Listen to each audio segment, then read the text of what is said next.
Ya, baik. Ya, kita mulai saja pertemuan hari ini. Sebentar, masih ada teman yang masuk. Ya, oke. Sebentar saya munculkan.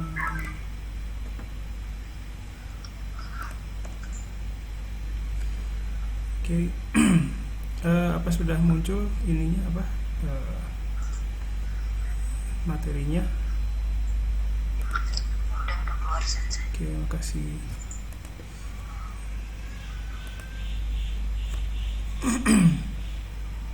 Bentar ya. Udah pada makan siang belum nih? Semoga sambil makan nggak apa-apa sih. Waktunya, apalagi kalau yang laki-laki waktunya mepet banget sama itu ya. Kalau Jumat. Hmm, Kebetulan kalau masjid tempat saya dekat. Oke, ya.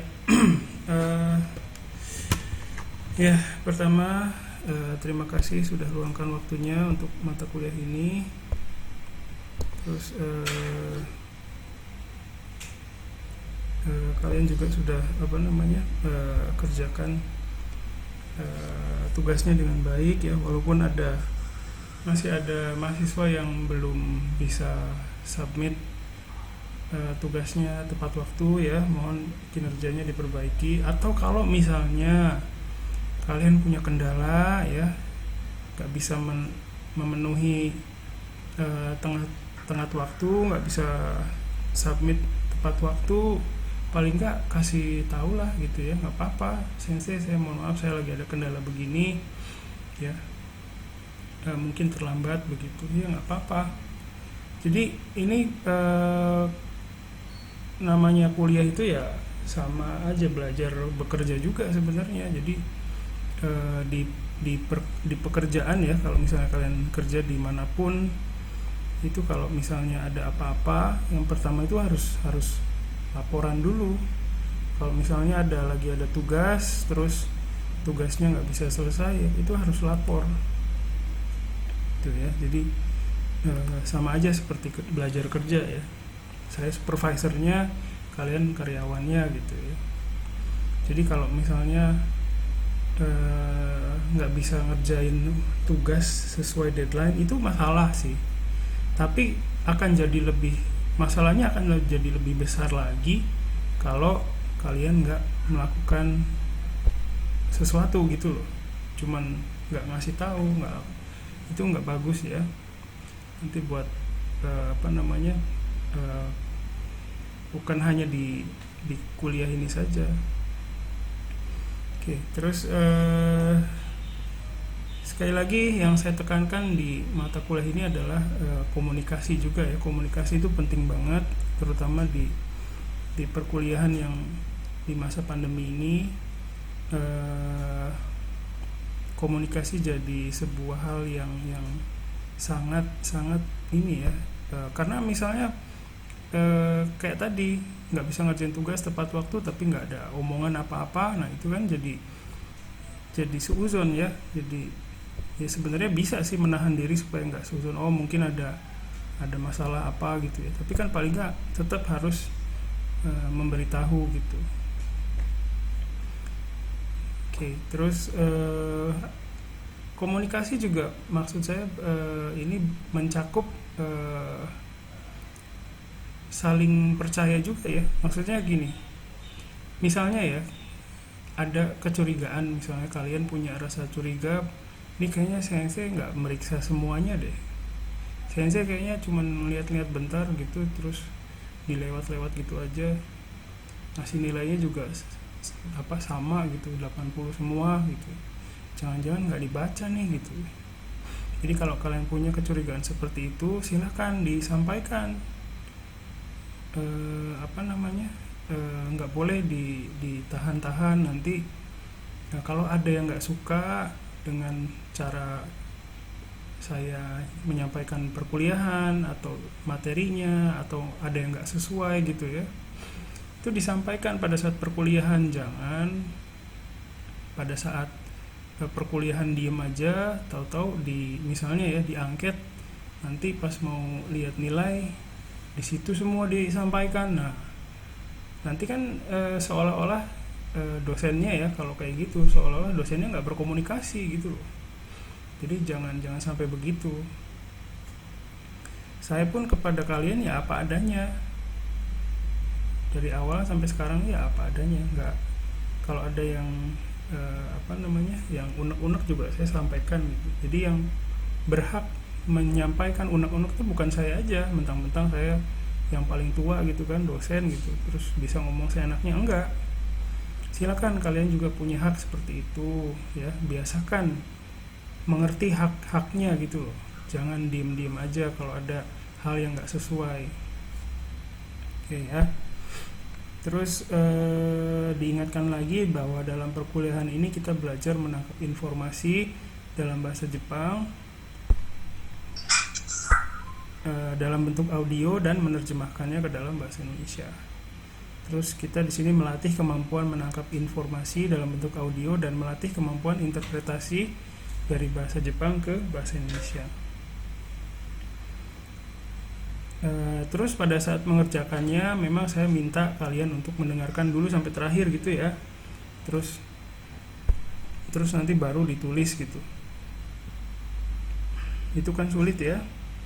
Saya pun bukan berarti saya nggak ngerjain ya. Saya juga ngerjain sama seperti apa yang kalian kerjakan.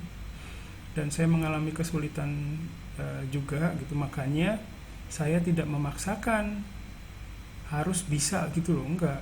Tapi kalau udah menyerah, udah timbul rasa kesal terhadap saya, ini hari Senin saya ngasih tugas kayak gini amat sih gitu ya. Kalau udah muncul seperti itu, mendingan berhenti, dicatat seperti biasa aja, di pause gitu ya, dihentikan audionya, catat, dengerin lagi, hentikan lagi, catat, dengerin lagi, hentikan lagi, catat gitu. Jadi bukan berarti harus sampai bisa gitu loh. Itu kalau bisa, itu bagus banget. Kemampuan kalian berarti meningkat gitu loh. Tapi kalaupun nggak bisa, nggak apa-apa, nggak menentukan semuanya gitu. Kadang ada juga mungkin ya mahasiswa yang lupa gitu, tiba-tiba dia pengertiannya harus dengerin sampai akhir terus baru catat sampai bisa gitu ya. Nah, jangan sampai ada salah pengertian seperti itu. Terus pada saat melakukan penerjemahan kan kita melakukan penyesuaian ya terhadap bahasa Indonesianya. Nah, kita menerjemahkan dulu secara harfiah per kata. Terus kita lihat lagi apakah susunan dalam bahasa Indonesianya udah oke atau belum gitu. Jangan sampai prosesnya tuh hanya sekali aja, diterjemahin aja udah sekali lewat aja udah gitu. Nggak dilihat lagi secara keseluruhan. Ini yang paling proses yang paling utama justru ya. Penyesuaian setiap orang juga pasti beda-beda ya, nggak akan ada yang sama banget gitu ya, dan itu saya pahami sekali. Waktu kalian minggu kemarin, mohon maaf saya nggak bisa ngasih kuliah ya, mohon maaf, udah nggak bisa konsentrasi. Nah, di tugas sebelumnya pernah saya kasih tugas yang suruh baca tentang hasil terjemahan saya ya, yang Blueberry itu. Dari hasil saya melihat ya catatan-catatan kalian, saran, terus pertanyaan-pertanyaan kalian juga itu membuktikan bahwa hasil terjemahan saya yang menjadi istilahnya jadi dosen di mata kuliah ini juga masih banyak bagian hasil terjemahannya yang bisa dipertanyakan gitu. Kok ini begini sensei? Kok ini begini sensei gitu ya. Ada juga yang memberikan saran gini, sebaiknya gini saya terjemahinnya gitu ya. Itu nggak apa-apa. Jadi sebagai penerjemah kita tuh memang nggak bisa memuaskan semua orang gitu ya, karena sudut pandang orang pasti beda-beda.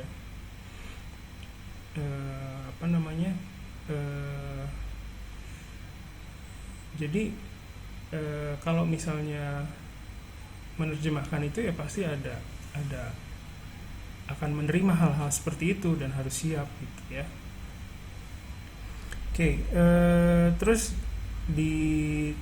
pertama saya mau sebelum masuk ke pembahasan yang tugas yang terakhir tentang yang burung itu ya, burung gagak. mau diskusi dulu tuh yang mengenai Blueberry yang kemarin. Kira-kira ada yang mau disampaikan nggak? Kalau kalian dapat kerjaan kayak gitu gimana tuh? Saya jelasin dulu kali ya, situasinya kali ya, sorry. Jadi situasinya itu ada satu buku ya, saya diminta nerjemahin.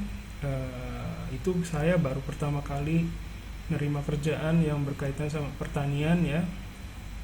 Terus bukunya juga unik ya. Uniknya itu karena diceritakan seperti sudut pandang orang pertama. Jadi kayak buku harian begitu ya, catatan harian ya. Dan saya dengan pihak klien itu juga berdiskusi mengenai, kan kalian juga ada yang nanyain ya di awal, ada yang pakai kata penulis gitu ya, bukan pakai saya, kenapa nggak pakai saya aja sensei gitu ya. Sebenarnya itu juga hasil dari diskusi saya dengan pihak kliennya gitu. Jadi mungkin ya kliennya pengen sesuatu yang agak formal gitu ya, maksudnya yang mendekati formal. Karena kalau yang bahasa Jepangnya juga formal sih, tapi masalahnya itu dari sudut dia ceritanya kayak buku diary gitu. Nah makanya saya memutuskan dengan pihak klien untuk menggunakan kata penulis gitu ya. Terus itu 100 halaman harus selesai dalam waktu sebulan. Jadi sebulan atau kurang ya, kalau saya juga lupa. Pokoknya satu hari itu saya harus punya target nerjemahin 10 halaman. 10 halaman tuh 10 halaman bahasa Jepangnya ya, bukan 10 halaman bahasa Indonesianya jadinya gitu. Dari pengalaman saya nerjemahin, intinya kalau bahasa Jepang itu kalau diterjemahkan ke bahasa Indonesia biasanya volumenya jadi 2 kali lipat nambah ya. Terus dalam kondisi saya juga lagi ngajar, terus jadi habis ngajar pulang sore nerjemahin sampai malam gitu. Terus setelah proses terjemahannya selesai, itu ada prosesnya lagi yang lain, bukan berarti selesai ya. Selesai nerjemahin, kumpulin, terus ngobrol lagi sama pihak kliennya ya, diskusi. Terus ada penyesuaian lagi ya, termasuk yang penulis itu ya, penggunaan kata pitmos ya. Pitmos itu kan bahasa Indonesianya apa ya, sekam ya. Jadi nah kebetulan waktu itu ya belum paham mengenai pertanian, makanya saya biarkan jadi pitmos aja gitu. Saya juga nggak tahu bentuk pitmosnya ini di Jepang kayak gimana, saya khawatir bentuk pitmosnya beda, makanya dibiarkan kata-katanya pakai kata-kata pitmos itu ya. Itu gambaran sedikit mengenai pekerjaan itu ya. Silakan kalau ada yang mau komentar, yang mau ngebayangin kalau sendiri dirinya dapat kerjaan seperti itu. Sensei waktu itu posisinya udah lulus fresh graduate atau masih ini mahasiswa dosen? udah jadi dosen, udah akhir-akhir ini sih, tahun 2018 atau 19 gitu. Ya. Oke. Berarti itu sensei sendiri yang menerjemahkan ya, sensei? Iya. Setelah itu tuh ada kerjaan lagi, kerjaan manual pabrik. Nah itu saya udah nggak bisa tuh, banyak banget, jadi saya bagi-bagi. Jadi kadang kalau penerjemah itu ya kalau udah nggak bisa ngehandle satu kerjaan itu biasanya nyari temen, mau nggak ngerjain ini nih gitu, kayak gitu. Tapi yang buku Blueberry itu saya bisa kerjain sendiri sih.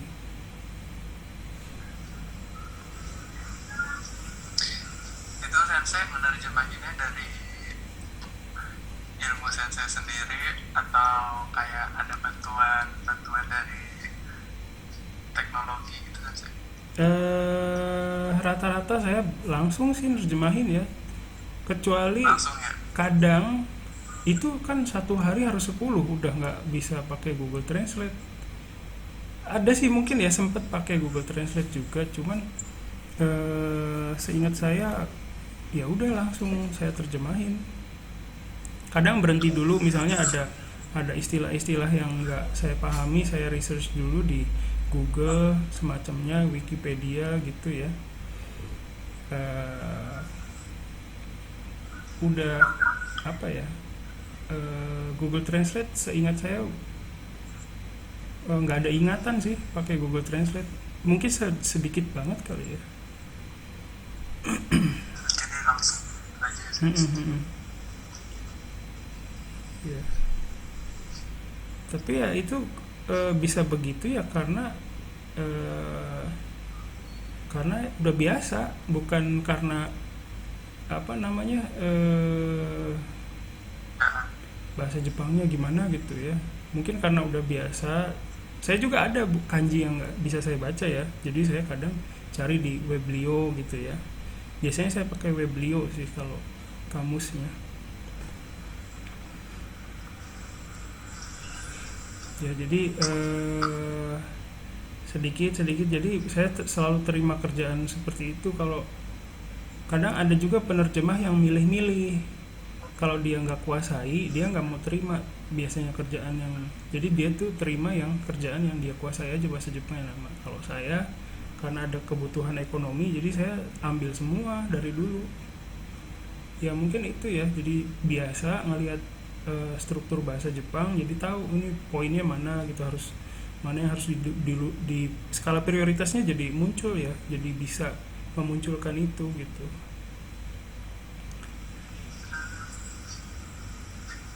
Oke. Ada lagi silakan. Makasih saya makasih ya Sensei. Oke, sama-sama. Ya, jadi buat kalian yang ngelihat ini, wah kayaknya susah banget ya. Bukan berarti kalian nggak bisa ya. Semua tuh pasti bisa, cuman apa namanya ya, mau atau enggak gitu. Itu aja sih masalahnya.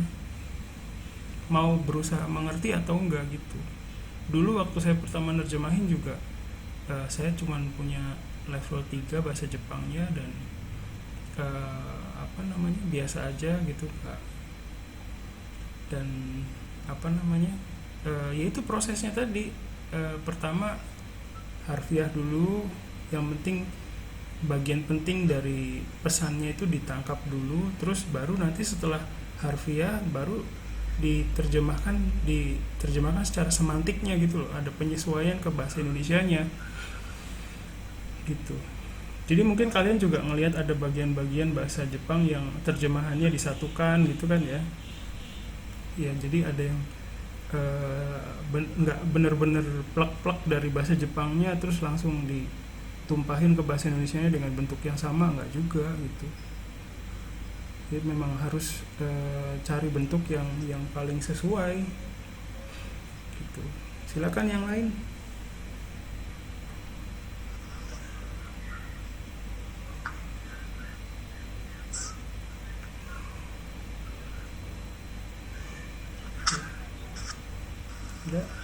Ada yang lain? Nggak ada. Mau UTS-nya kayak gitu?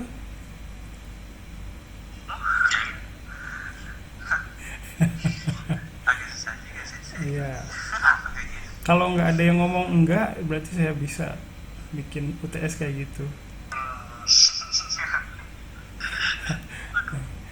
Nah, gitu dong, bersuara dong. Masih mau nanya apa sih Sensei?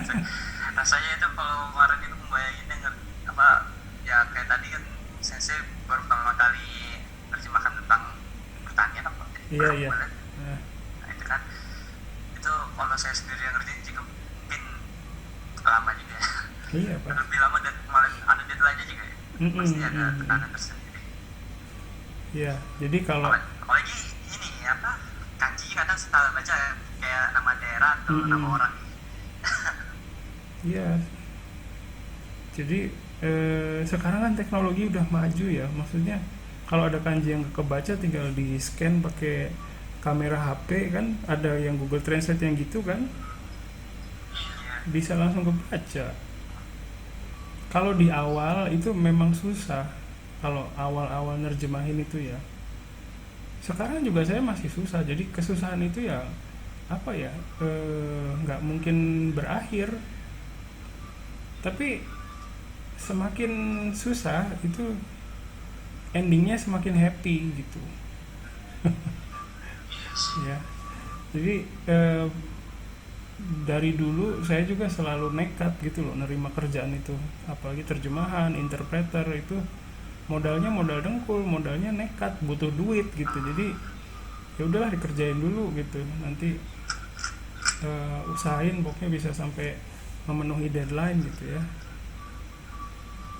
Jadi ya silakan silakan. Saya mau nanya tadi kan Kak Sensei kalau menerjemahkan dari Jepang ke Indonesia kan itu kayak jadi 2 kali lipatnya itu kan ya, atau balik itu dari saya. Volumenya, Kalau volume. misalnya Sensei pas nerjemahin volumenya, kalau pas Sensei nerjemahin bahasa Indonesia ke Jepang itu Biasanya jadi volumenya sedikit gimana? sih, biasanya jadi sedikit. Ah, Bayanginnya gampangnya gini, kalau dari bahasa Jepangnya selembar, bahasa Indonesianya jadi 2 lembar atau 1,5 gitu. Nah, terus kalau dari bahasa Indonesia ke bahasa Jepang sebaliknya. terus Sensei gimana cara kayak kan bahasa Jepang itu kan hyogeng ekspresi gitu kan ya, Iya. itu kalau misalnya menerjemahkan dari Indonesia ke Jepang itu gimana Sensei? Ya ekspresi yang dari bahasa Indonesia itu ke Jepang itu kan Eh, pada dasarnya sama sih prosesnya. Pertama apa yang mau disampaikan dulu harfiahnya, inti-intinya. Terus dan apa namanya, bukan berarti saya bisa mengekspresikan dalam bahasa Jepang dengan baik, benar baik baik sekali ya, enggak. Jadi kadang saya bongkar gitu loh konsepnya, enggak menemukan satu kata yang pas ya. Jadi saya pakai penjelasan yang lebih panjang gitu. Jadi nggak nemuin nih satu bahasa Jepangnya apa ya ini ya untuk misalnya apa ya, misalnya reboisasi. Ngerti nggak reboisasi? Reboisasi itu kan nanam pohon ya, nanam pohon di hutan yang supaya populasi apa tanamannya tambah gitu kan. Reboisasi misalnya nggak nemu nih kata-kata yang tepatnya, yang pasnya gitu dalam bahasa Jepang. Nah, saya bongkar aja itu konsepnya, menanam pohon untuk begitu jadinya. Tanya Itame ini Kiho Ueru gitu, jadi lebih lebih sederhana bahasa Jepangnya gitu. Jadi nggak susah buat, memang nggak apa ya, sulit gitu untuk dapat ya. Sekarang misalnya cari di Google Translate dapat gitu ya, itu kita bisa pakai gitu. Kalau dulu kadang ada juga proses yang seperti itu. Kalau sekarang sih resource-nya udah banyak banget, ada Wikipedia. Kadang saya banyak pakai Wikipedia juga sih untuk nyari konsepnya. Misalnya ada satu kata gitu ya, dicari. Kan kalau Wikipedia biasanya multi language kan, ada bahasa yang lain penjelasannya. Nah, saya cari bahasa Inggris, terus saya cari yang penjelasan bahasa Jepangnya, ketemu deh kadang. Kayak gitu. Kira-kira seperti itu. Jadi apa namanya ya, kalau di awal-awal tuh ya berat di researchnya ya, berat di cari tahu tentang konsep ini tuh apaan sih gitu. Tapi ya belajarnya cuma bisa begitu.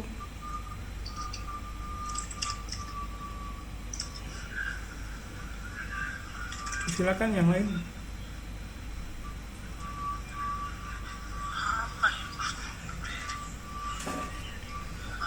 Tapi ya apa, jangan khawatir, UTS-nya nggak akan saya kasih yang kayak gitu kok. Kecuali ada yang minta.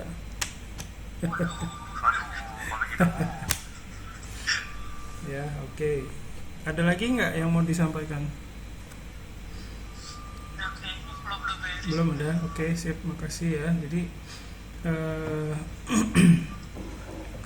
sekali lagi, kalau kalian dapat kesempatan ya, ada kerjaan nerjemahin, lebih baik sih kalau menurut saya terima aja tantangan ya, tantangan. Dengan begitu kita keluar dari zona nyaman ke zona yang berat ya, yang banyak tantangan. Disitulah kita bisa berkembang.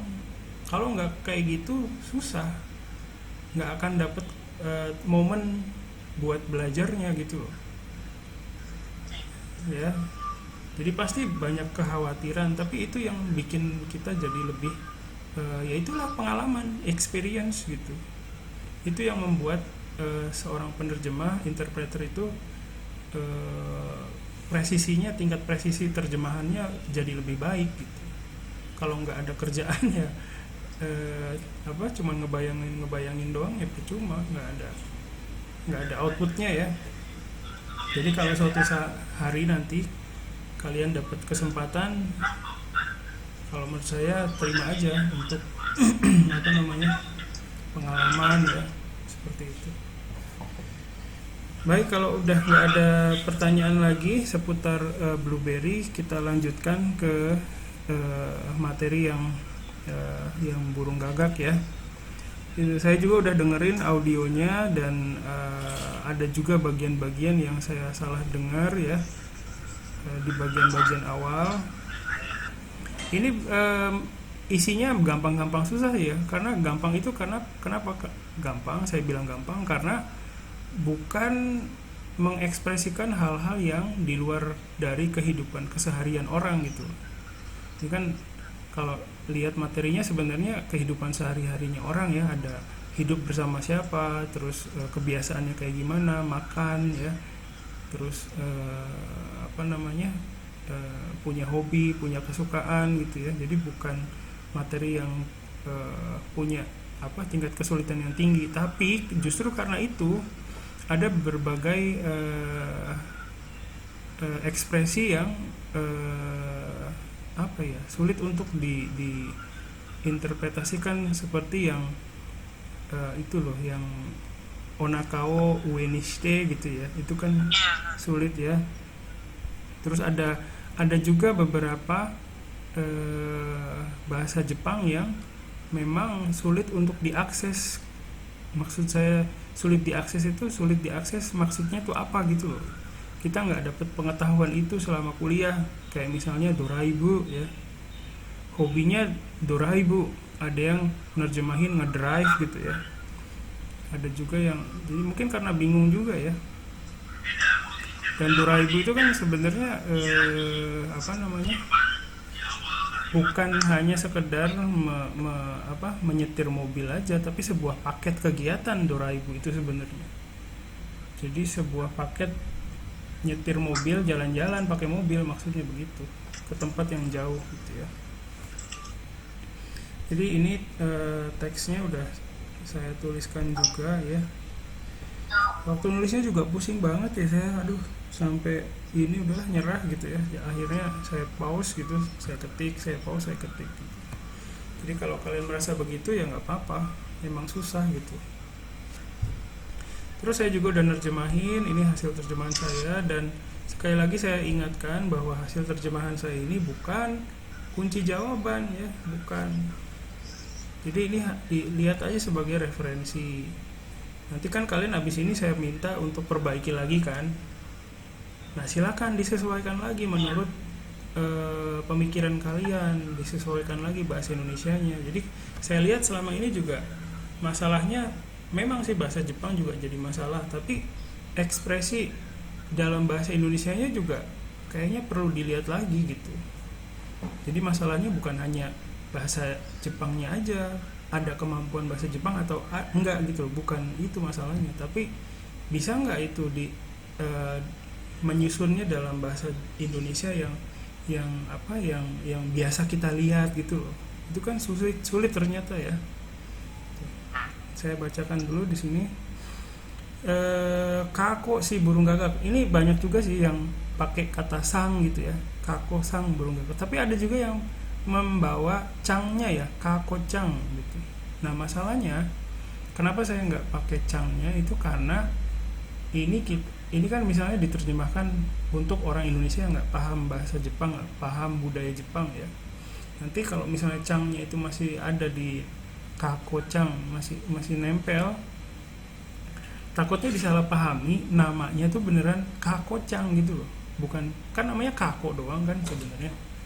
Tapi kalau misalnya nggak dicopot itu cangnya, takutnya disalahpahami, oh namanya kako-cang begitu ya. Terus kalau saya kan bisa lihat buku teksnya ya, jadi tahu ada ilustrasinya. Di ilustrasi itu ada gambar ibu-ibu, jadi saya bisa mengasumsikan bahwa Kimura-san ini ibu-ibu. Tapi ada juga yang nggak bisa ya, jadi bingung ya. Ada yang pakai ya, ada yang pakai sang ya, Kimura-san gitu. Ada yang nggak pakai sama sekali, Kimura saja. Ada yang juga pakai tuan ya, ya itu ya nggak apa-apa, itu keputusan. Hanya saja keputusan itu bisa beresiko ketika kita ngambil keputusannya terlalu ekstrim, kayak memutuskan bahwa Kimura ini laki-laki dengan menerjemahkannya jadi tuan Kimura gitu ya, padahal perempuan. Jadi mungkin keputusan yang paling tepat kalau dalam kondisi seperti itu ya dibiarkan aja Kimura aja begitu ya, seperti itu. Nah kebetulan saya bisa lihat ilustrasinya, jadi ya pakai kata ibu ya.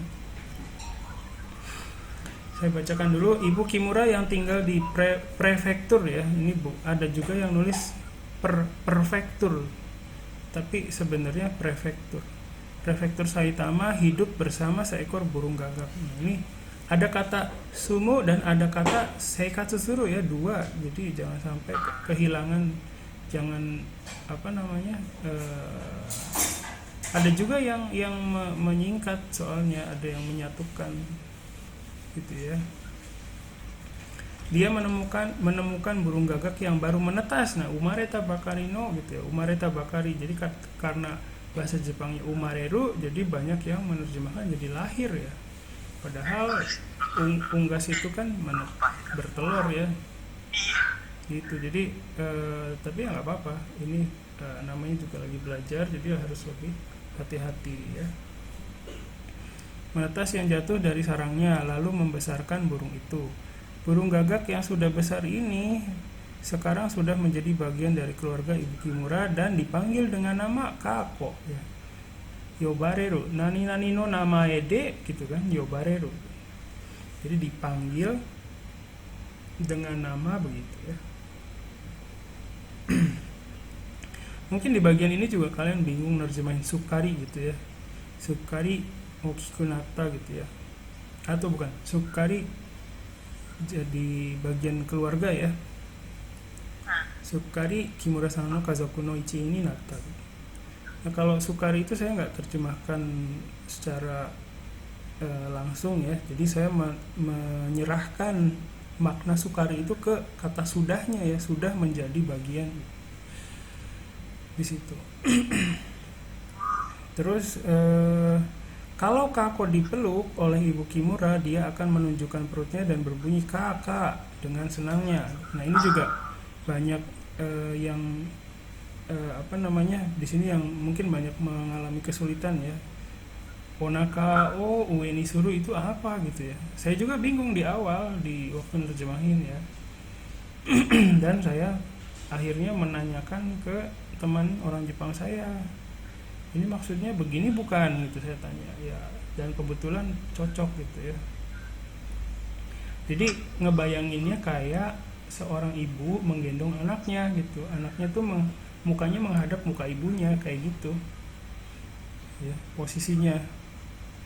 Jadi nanti nah kata-katanya ini gimana, saya juga akhirnya saya memakai kata ini, dia akan menunjukkan perutnya dan berbunyi kakak gitu ya dengan senangnya. Tapi mungkin kalian punya kata-kata yang lebih baik lagi. Intinya si burung gagak itu digendong, dipeluk ya. Mukanya tuh berhadap-hadapan dengan Ibu Kimuranya gitu. Terus yang berbunyi kakak, di sini juga ada yang menerjemahkan menciap atau bercuit atau gimana ya. Masalahnya kalau bercuit itu kan yang burung yang kecil gitu ya, yang cuit cuit cuit bunyinya yang lucu gitu. Kalau kalau bunyi k gitu kan bukan mencuit atau menciap, bukan ya, beda ya. Jadi itu juga jadi kontras gitu loh, jadi karena kontras jadi nggak balance gitu ya kalau menurut saya sih. Jadi makanya saya pakai kata berbunyi gitu ya, berbunyi k k gitu. Kalau berkicau kan saya, Kenapa kalau pakai kata berkicau gitu. berkicau ini juga saya juga mikir berkicau. Nah masalahnya kalau burung yang berkicau itu yang kicauannya Bagus. merdu gitu kan ya, bagus gitu Ah, ya kan, cuit cuit cuit tapi gitu kan. bukannya burung gagak kicaunya emang yang khas itu. Nah itu dia, saya juga bingung itu berkicau itu gimana tuh. Kalau burung gagak kan kak kak gitu kan, suaranya jelek kan, maksudnya ya kalau kedengeran sama orang gitu ya suaranya jelek gitu. Nah itu berkicau atau bukan gitu masalahnya. Nanti coba deh dilihat lagi.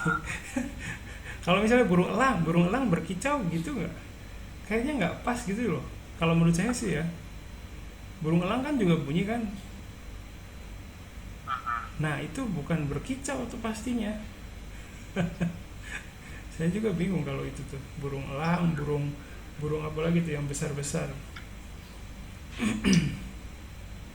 ya. Jadi Kalau berteriak saya, kenapa kalau berteriak berteriak, nah ini berteriak juga lebih cenderungnya ke orang ya. Kalau berteriak itu ya sesuatu yang dilakukan oleh manusia.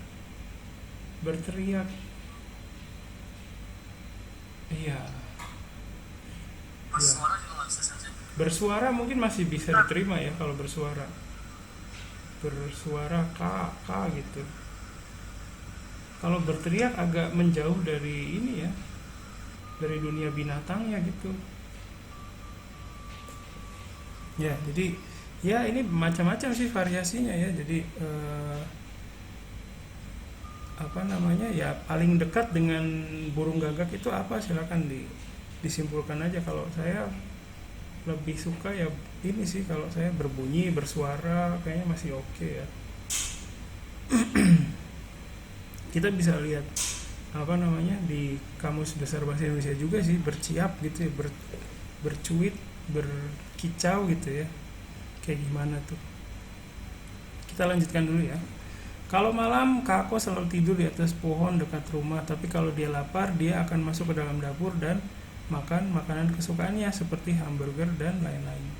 Ini hamburger juga membingungkan ya. Kalau hambagu dalam bahasa Jepang itu sebenarnya bukan merujuk ke Big Mac atau burger yang ada di Burger King ya, bukan sebenarnya. Dagingnya doang kan hambagu itu. Ada juga yang nerjemahin bistik ya. Bistik jadi makanan yang lain juga sih kalau menurut saya ya. Tapi saya tetap pakai kata hamburger kayak karena nggak kepikiran kata-kata yang lain ya. Oke, terus hobi Kaku adalah jalan-jalan dengan mobil. Ini juga ya, Doraibu. Ada yang menerjemahkan mengemudi. Nah kalau misalnya hobi Kaku adalah mengemudi, nanti di dalam pikiran pembacanya burung gagaknya nyetir gitu takutnya ya. Jadi beresiko seperti itu. Kalau Ibu Kimura pergi dengan mobil ya ini ya, dekakeru ya, pergi ya. Jadi dekakeru itu kan keluar, intinya keluar kemana gitu ya, dengan bisa diterjemahkan pergi, bisa juga keluar ya. Tapi ada juga yang menerjemahkan mengeluarkan. Nah ini udah beda lagi ya. Kurumao dasu, nah itu boleh mengeluarkan mobil. Terus Kako akan naik ke atap mobilnya dan akan ikut kemanapun Ibu Kimono pergi. Kalau mobilnya melaju kencang, nah di sini nih yang membingungkan ya, speedo ga detara gitu ya. Speedo ga deru itu maksudnya ya melaju kencang ya. Speedo ga deru. Ada akselerasinya gitu loh. Nah, transitifnya speedo o dasu. Speedo o dasu dan speedo ga deru. Speedo ga deru adalah hasil dari speedo o dasu. Speedo o dashita kara speedo ga deta gitu. Ya. Jadi speedo o dasu itu ya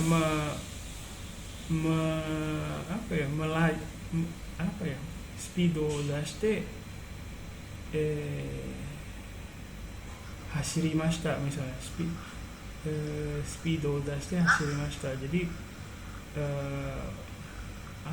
mengebut ya. Susah juga sih. Kalau saya Mengebut ya. Oke, jadi speedo ga deru itu intinya hasil dari speedo o dasu.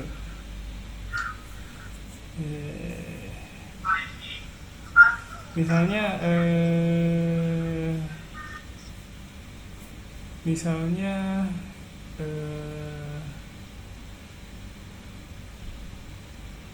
misalnya baru pertama kali naik ini motor Ninja misalnya, biasanya sehari-hari naik Beat, terus beli motor Ninja, terus nyobain kan, bisa ngebut tuh gitu kan. Kono bike sugoi desu yo, speedo o dashite mitara sugoi speedo ga deta, kayak gitu. Kira-kira kebayang nggak speedo ga deru? Ya, jadi kira-kira kalau dari penerjemahan saya sih begitu ya. Kalau mobilnya melaju kencang ya,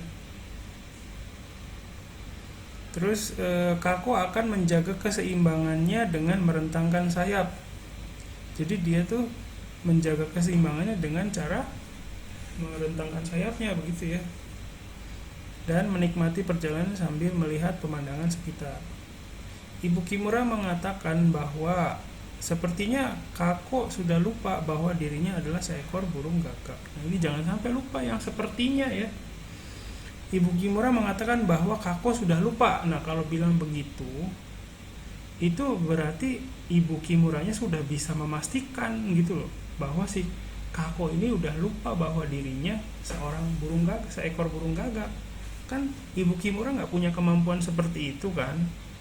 Jadi jangan sampai lupa bagian yang sepertinya ya. Itu yang penting ya. Oke, kita lanjutkan. Saya udah pick up beberapa terjemahan dari hasil terjemahan kalian ya. Ada yang ini tadi yang saya sebutkan ya, ini yang kakocang pakai cangnya ya. Kalau menurut pendapat saya lebih baik nggak diikut sertakan dalam terjemahannya, karena nanti beresiko bahwa cangnya itu adalah bagian dari namanya gitu. Terus ada juga yang menerjemahkan jadi kakonya itu jadi koak ya.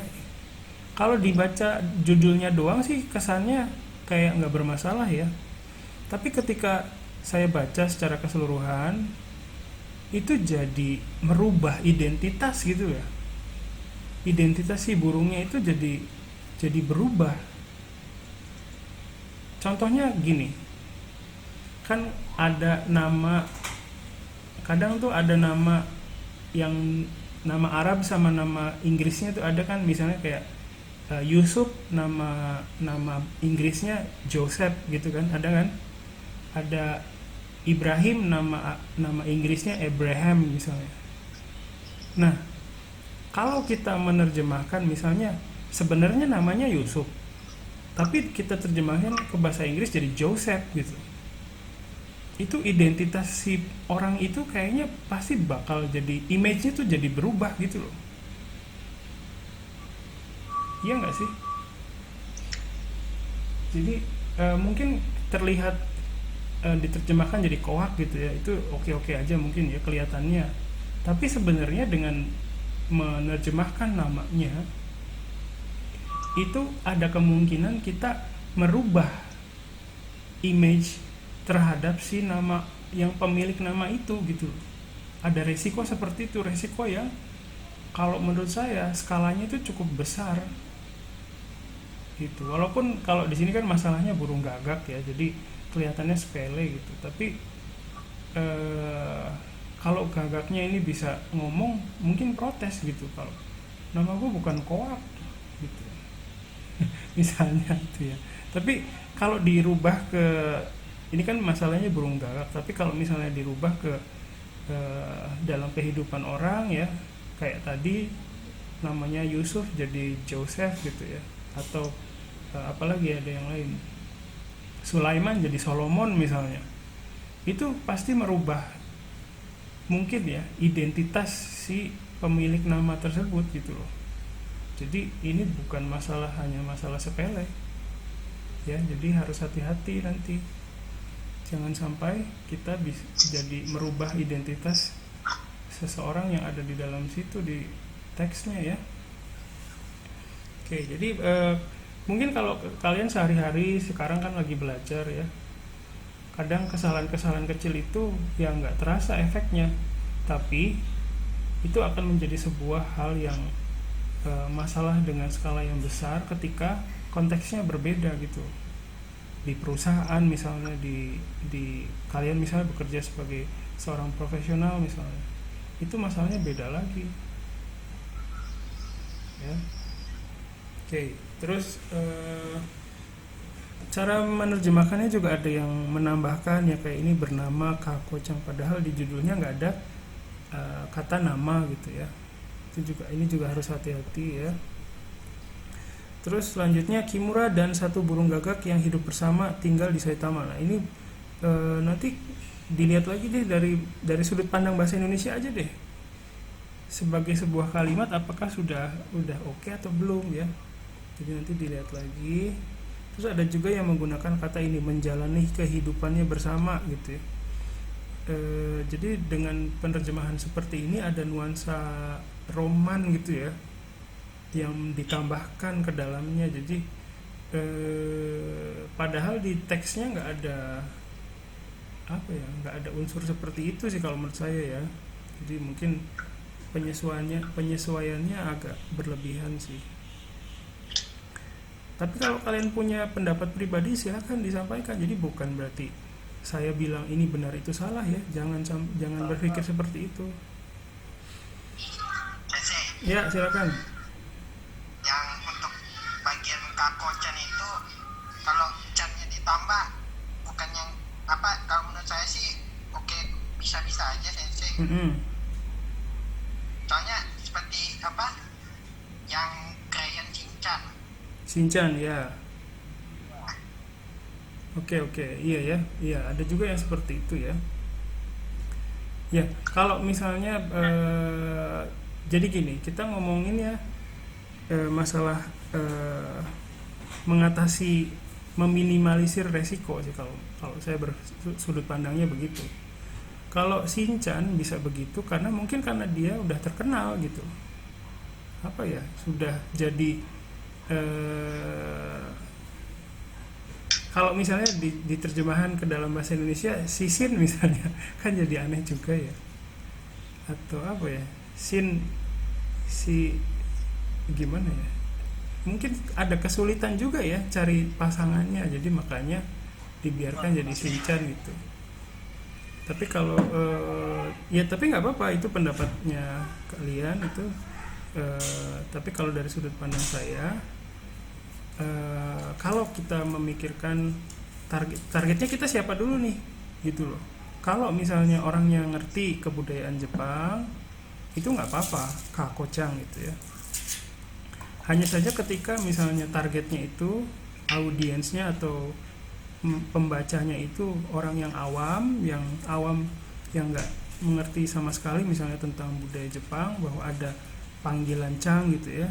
Nah itu nanti kalau audiensnya atau pembacanya seperti itu, ada kemungkinan muncul persepsi yang tadi saya bilang bahwa Changnya itu bagian dari namanya gitu ya. Jadi kita mesti lihat juga sih pembacanya siapa gitu ya, seperti itu.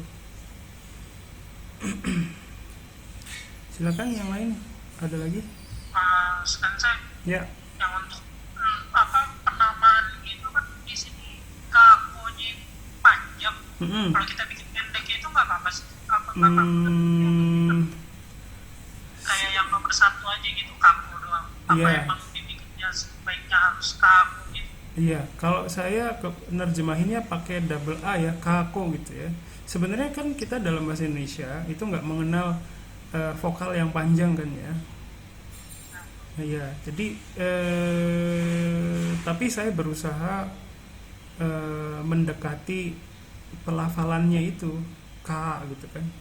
Kan diambilnya itu dari suaranya kan ya, k gitu.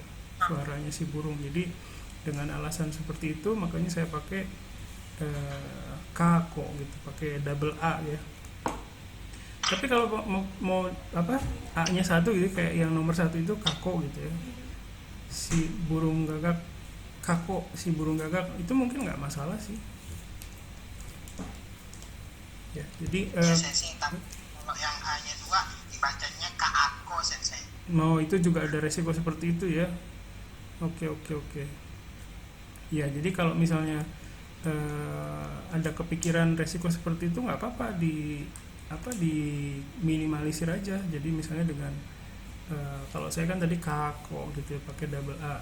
Jadi dikurangin aja A-nya. Oke ya. Silakan yang lain. Udah, kita bisa lanjut dulu ya sebentar ya. Terus Kimura tinggal bersama burung gagak di prefektur Saitama. Nah, ini ada yang menerjemahkan dengan sayangnya ada yang hilang gitu ya. Kan di sini ada kata sumo dan ada kata seikatsusuru, tapi di sini hanya tinggal saja ya. Jadi penyesuaiannya terlalu ekstrim ya. Jadi kalau menurut saya ini bisa apa namanya ya, paling enggak minimal harus ada lah dua ini ya. Jadi di sini muncul gitu di teks targetnya. Oke, terus yang selanjutnya ini juga yang tadi sudah saya sampaikan ya, umareta ini kan karena unggas, jadi lebih baik ini menetas ya. Udah ada yang bagus sih menetas, udah ada ya. Terus sodateru ya, sodateru itu ya sebenarnya membesarkan ya lebih pas, tapi di sini ada yang pakai kata membantu ya. Jadi kalau membantu itu udah beda lagi bahasanya ya. Jadi harus hati-hati. Merawat juga sebenarnya. Jadi dalam membesarkan juga kan ada merawat ya. Silakan. Enggak, tadi udah dijawab masih. Oke ya. Perawat. Ya, jadi dalam membesarkan itu sebenarnya ada unsur merawat juga sih ya. Jadi nah masalahnya kalau merawat itu udah beda lagi bahasa Jepangnya. Kan ada tuh sewa osuru ya, ada. Itu lebih tepat mungkin ya. Kalau sodateru itu umumnya membesarkan gitu ya, sodateru. Tapi kadang gini, membesarkan apa dulu ya, nani yo sodateru no ka, bahasa Indonesianya bisa berubah. Kalau yang dibesarkan itu tanaman misalnya membesarkan tanaman membesarkan tanaman cabai misalnya, kan agak janggal ya kalau dalam bahasa Indonesia. Nah itu pasti harus disesuaikan lagi, nggak bisa pakai kata membesarkan aja, karena bisa aja pakai shokubutsu sodateru, itu memungkinkan dalam bahasa Jepang. Jadi nggak bisa saklek gitu loh, nggak bisa bahasa Indonesianya membesarkan gitu, nggak bisa. Harus ingat bahwa itu tergantung apa yang dibesarkannya dulu. Ini yang bikin susah gitu ya, itu yang perlu diingat ya.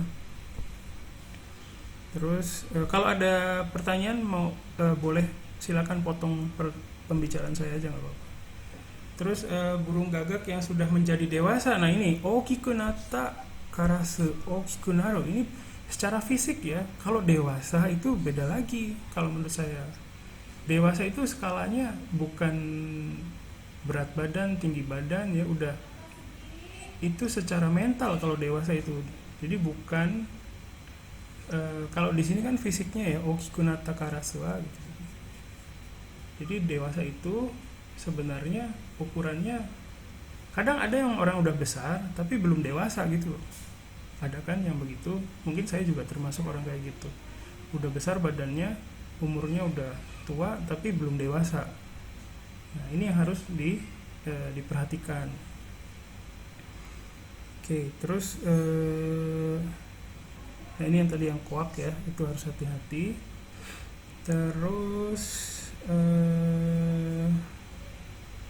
oke, rata-rata udah oke. Tapi mungkin ini ada yang lupa ya, kayak yang nomor 3 ini nggak ada bagian ininya. Mungkin dia diterjemahkannya terpisah kali ya. Ya, jadi yang perlu diperhatikan adalah bagian ini dewasa ya. Karena sudah besar belum tentu dewasa.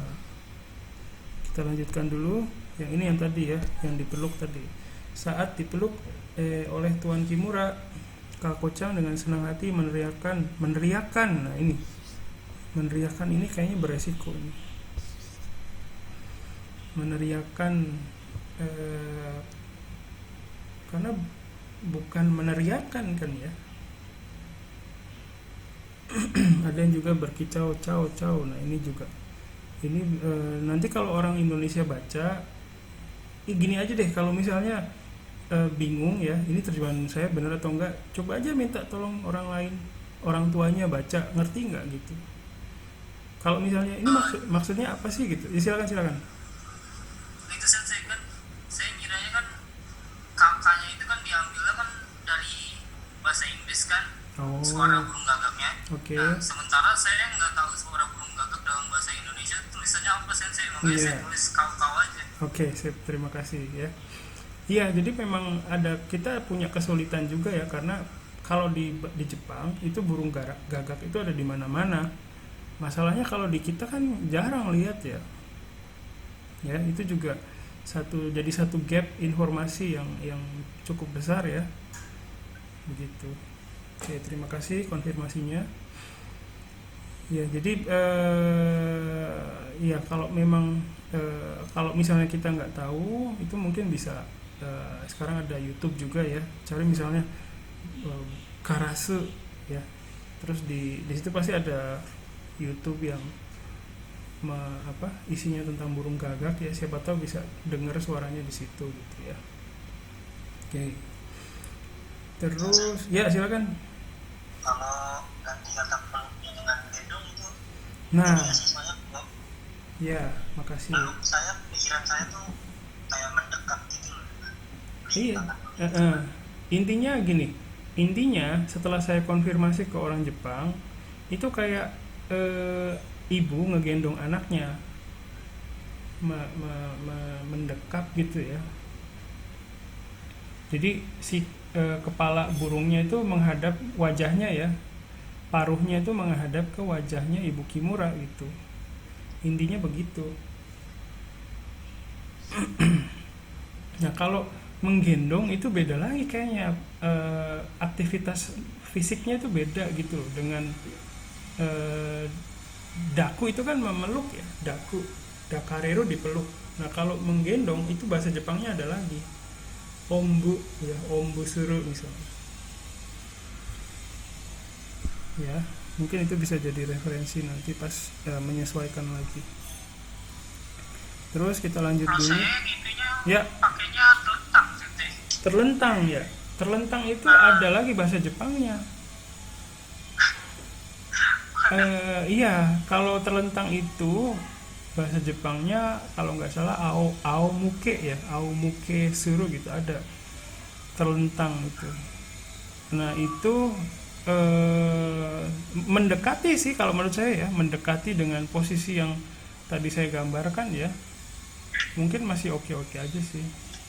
Tapi yang pastinya itu untuk terlentang itu ada bahasa Jepang yang lain lagi, aomuke.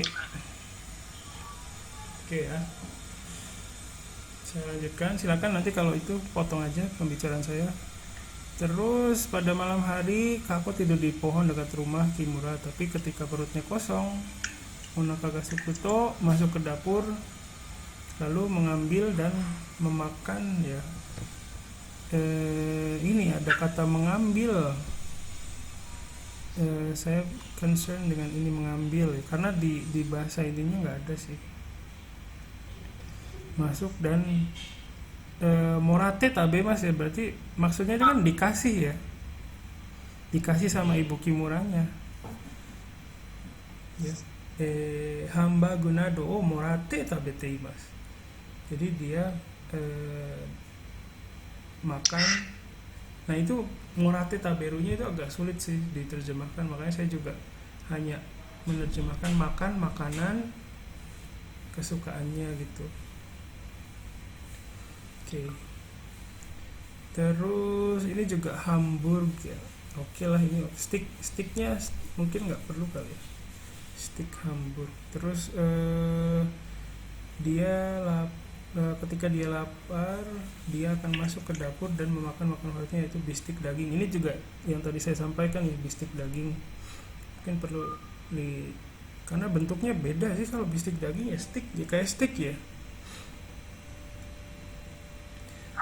Terus pada malam hari koak tidur. Nah ini yang tadi sih koak.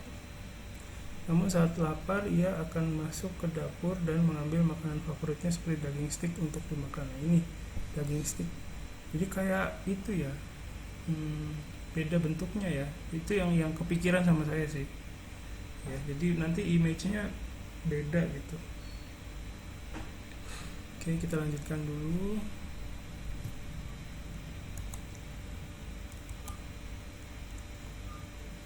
Bentar. Terus konoka kocang no shumi wa doraibu di sini tadi ya. Jadi jalan-jalan, ada yang pakai terjemahan ngedrive ya. Ini secara gramatikal bahasa Indonesia udah nggak masuk ya, jadi harus diperhatikan. Mending pakai yang ini aja ya, jalan-jalan dengan mobil. Oke ya. Yang pasti nggak, kakocangnya nggak nyetir ya, yang pasti nggak nyetir. Oke, terus Kimura sangga kurumade dekakeru toki ni wa. Jadi ketika Kimura pergi dengan mobil gitu ya, kan gini ya, pada saat Kimura pergi atau keluar dengan mobil gitu kan ya, silakan dari belakang gitu ya.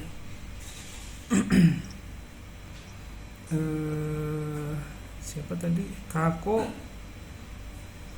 akan naik gitu ya ke atap mobil dan pergi kemanapun, dan ikut ya, suite ikut tuh ikut pergi kemanapun Kimura-san pergi, ikut kemanapun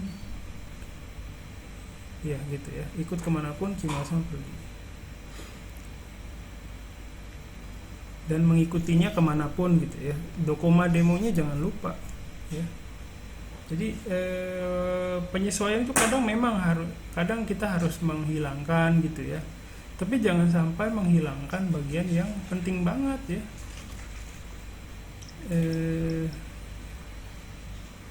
Ini kita udah sejam ya, tapi kok belum keputus? Dapat gratisan kali Iya, kadang-kadang emang oh gitu ya. Rezeki. Gratisan. Oh, oke deh. Oke ya, kita lanjutkan. Terus yang tadi ya, speedo ga deruto ya. Jadi kalau mobilnya melaju kencang ya, jadi dia saat kecepatannya keluar. Nah ini secara, kalau dari sudut pandang bahasa Indonesia kan nggak umum ya, jadi harus dipikirkan lagi. Sensei, Ya, untuk kolom komentar di portal belum dibuka Sensei. Nah, takutnya nanti ketutup sama portalnya. Ingetin aja saya. oh iya. Oke, sebentar lagi. Sebentar, saya buka dulu deh. Ya.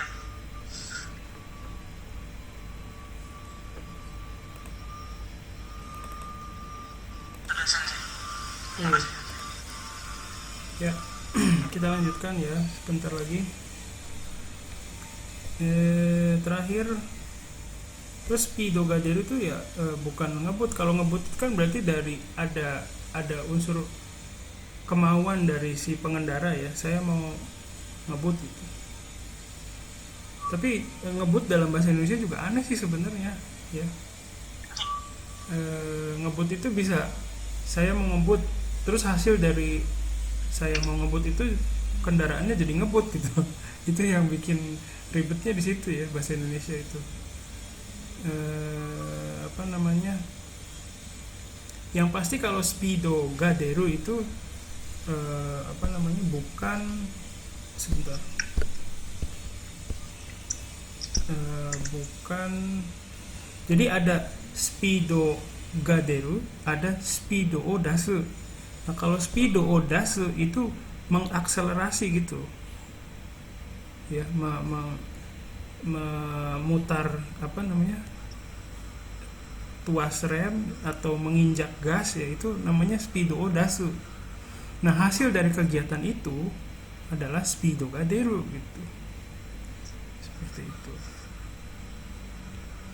ya. Oh, Terus jadi sensei, ya kalau liatin bisa ini sensei, kalau yang speedo dasu menambah kecepatan, Ya. speedo gaderu melanjut Kalau ya bisa seperti itu, menambah kecepatan. kalau kecepatannya dinaikkan, Kecepatannya dinaikkan itu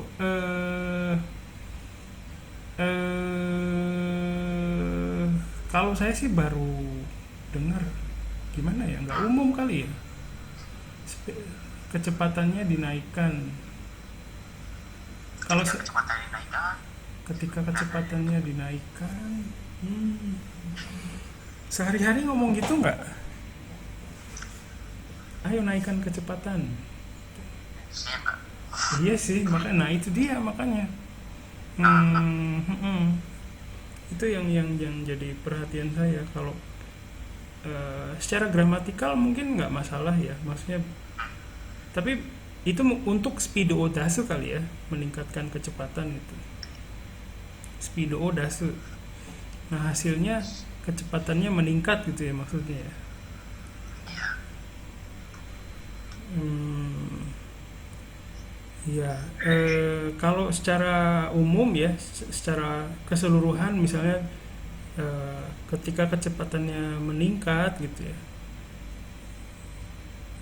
kalau ditempelin ke wacana ini kira-kira gimana? Kalau kayaknya masih oke-oke aja ya. Ketika kecepatannya meningkat, kako akan melebarkan sayapnya dan menjaga keseimbangan gitu ya. Oke. Ya kayaknya masih bagus sih. Oke ya. Terakhir ya tadi yang seperti saya bilang ya, jangan sampai lupa ini wasurete shimata yoda. Bagian yodanya ini penting ya. Kalau misalnya di hasil terjemahan yang nggak ada, itu saya khawatir kalau seperti nomor 1 ini ya, Kimura mengatakan bahwa Kako lupa jika dirinya adalah burung gagak. Nah berarti si Kimura itu udah bisa melakukan pengujian ya, pengetesan, konfirmasi, oh ini kayaknya, bukan kayaknya lagi, dia lupa nih dia burung gagak gitu loh. Nah sementara manusia kan kalau tanpa, ya ini kan ceritanya tentang manusia yang umum, yang orang yang biasa ya, jadi nggak punya kemampuan sampai sejauh itu, makanya harus ada bagian yodanya itu, jadi sepertinya gitu ya. Ya kira-kira seperti itu. Silakan kalau ada yang mau dikomentari lagi atau ditanya. Sensei, Ya. itu di teks Jepangnya kok kenapa yang terakhirnya Hanashita Iwasa Sensei nggak tahu Ita gitu? Apa ceritanya karena si Kimura-sannya lagi ngomong sama kita gitu atau gimana? Enggak, ini kan semacam peliputan ya. Jadi kayak jadi ini yang ceritain kan orang lain ini. Kalau dari sudut pandang saya, jadi bukan Kimura. Ntar dulu.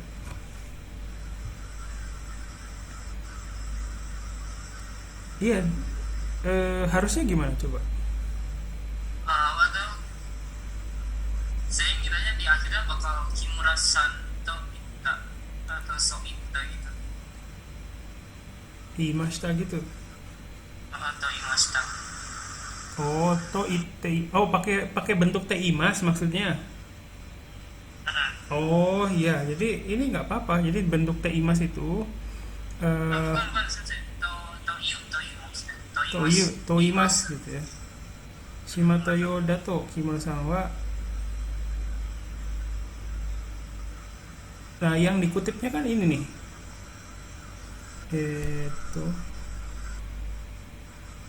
dikutipnya tuh yang bagian ini gitu kan. Kimura-san wa Kako-chan wa jibun ga karasu de aru koto o wasurete shimatta to itte imasu. Itu juga bisa kayak gitu. Tapi bentuknya harus struktur kalimatnya jadi beda ya. Kimura-san wa nantoka to itte imasu. Nah, ini ada juga struktur yang seperti ini gitu. Jadi si Kimura bercerita bahwa begitu.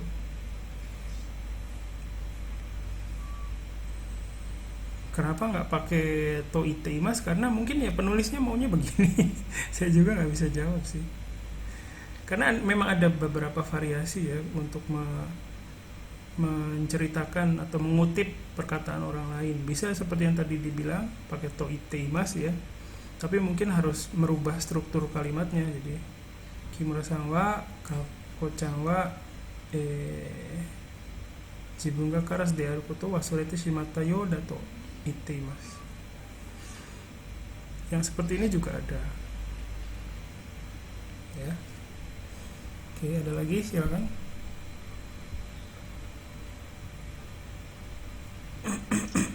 Sudah? Ya. Kalau sudah tidak ada ya untuk UTS-nya belum bisa saya sampaikan hari ini, tapi intinya nggak akan saya kasih soal yang susah kayak Blueberry itu ya, enggak. Yang sudah pernah diberikan aja.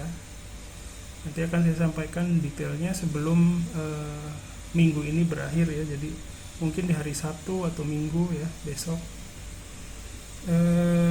Terus setelah ini silakan nanti akan saya munculkan tugas ke-8 ya. Jadi silakan isinya kalian memperbaiki lagi terjemahannya, silakan berdasarkan feedback hari ini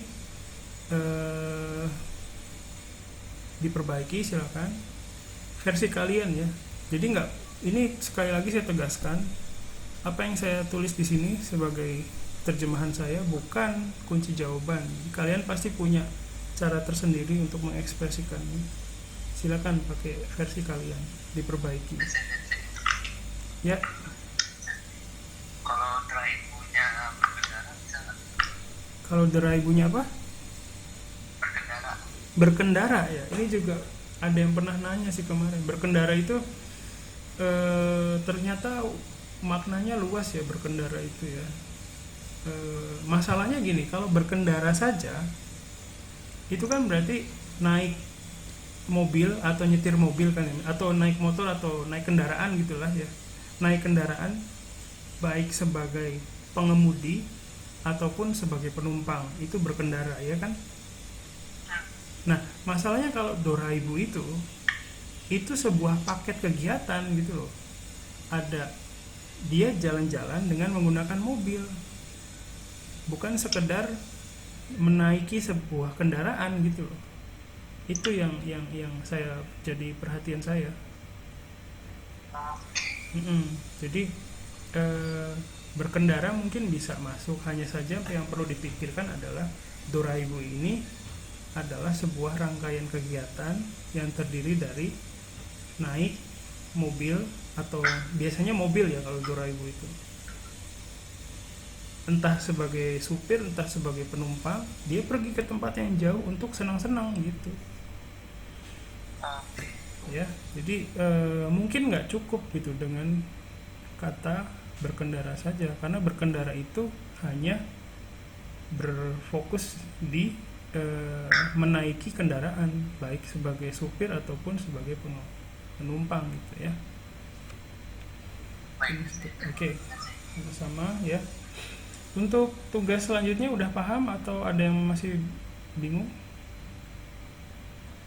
Udah ya, jadi saya harap, terus kalau kalian nggak bisa ikut Zoom itu sama sekali nggak masalah, silakan tinggal dilihat aja rekaman videonya, itu sama aja ikut kuliah gitu loh, cuman nggak bisa nanya langsung aja.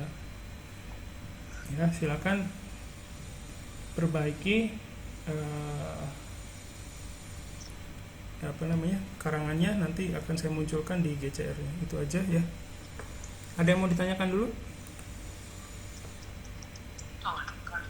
Gak ada ya. Baik, kalau tidak ada, sekali lagi terima kasih atas kerjasamanya.